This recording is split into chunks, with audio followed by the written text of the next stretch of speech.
So I'm Justin. I'm here with Wayne from Hatebreed, and so you guys are wrapping up. You're coming close to the end of the tour. Yep. And you guys just put out the Concrete Confessional last month. Yep. What's the fan reaction been like to the new album? It's actually been really good.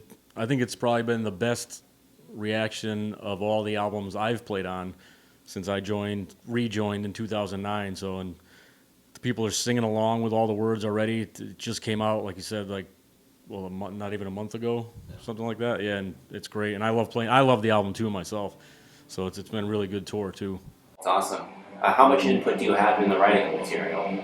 It's mostly Chris and Jamie have always been the songwriters, but they kind of get all their riffs together and like bring them into the studio, and then like we'll kind of all sit together in the studio and kind of put them together, see what flows good together with that kind of stuff, and make it, I try and tighten it up, make it sound nice, and then I do the solos. Those are all me and all that.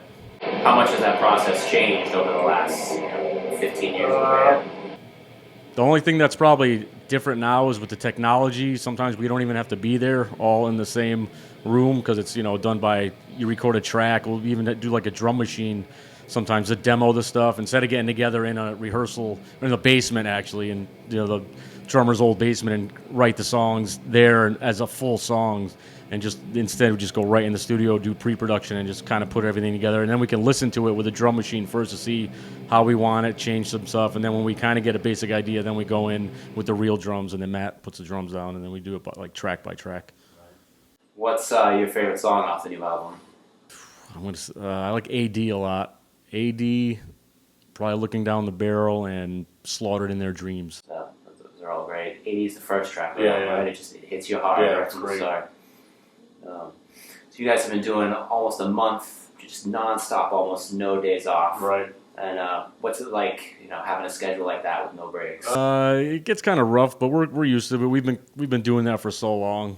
But it's like the shows are great. I mean, we only play for a little over an hour a night, so I can't really complain too much. Sometimes it's nice just to get off the bus, though, and, just have a day off just to yourself because you're kind of with 10 people just surrounded on that bus and nowhere to go. One bathroom, sometimes there's no showers in the club, so, but I still love playing, so it's cool. Do you get a chance to see anything while you're on the road, or does it just all go by? It depends. Sometimes I don't even feel like it. I'm just like, I'm good. I'm usually on the stage bugging the crew while they're setting up, and they're like, get out of here, Wayne. But, yeah, every once in a while I'll venture out around. I saw the mall today in Rhode Island, so I don't know how much that is, but. There you go. Any good Spinal Tap-esque stories from the store? Well, our bass player yesterday, his bass amp went down, and then I guess he handed him a different bass. It wasn't the bass. Well, I think the bass amp and the bass went down. So then he handed him a different bass, but apparently the backup bass was in the wrong tuning. So I think he played one song in a completely different tuning that we were in, me and Frank were in. So he was not too happy about that, needless to say. But it's stuff happens. So it's been a crazy trip. You guys are almost home. Providence tonight, and then back to Connecticut tomorrow. Yep. You're gonna be sleeping in your own bed tonight? No, tomorrow. I'll just wait. Right. I don't want to get too comfortable. It's one more day. I'll be good. And then what comes next? Then we're home for 2 days, I think, and then we go to Europe. And we're doing a few festivals out there. Now, Jamie's obviously got his fair share of side projects. Oh, yeah. And what do you do? I don't do anything. I relax. We really don't have that much time off, so it's good to just be home and relax and not have to worry about anything. But I don't know how, he's like a machine. He doesn't stop.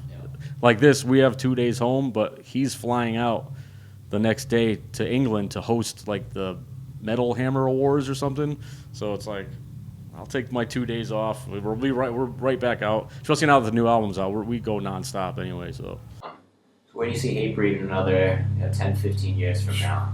10, 15 years. Well, hopefully, if the people still keep coming to shows, hopefully we'll still be playing. And so far, it's been 22 years going. So, and the crowds are still great. And the good thing is they like the new stuff too. It's not like we're one of those like nostalgia bands where they only want to hear the stuff from 20 years ago. And it's like, why bother putting a new record out? They're really happy to hear the new songs, which is we're still a relevant band in 2016.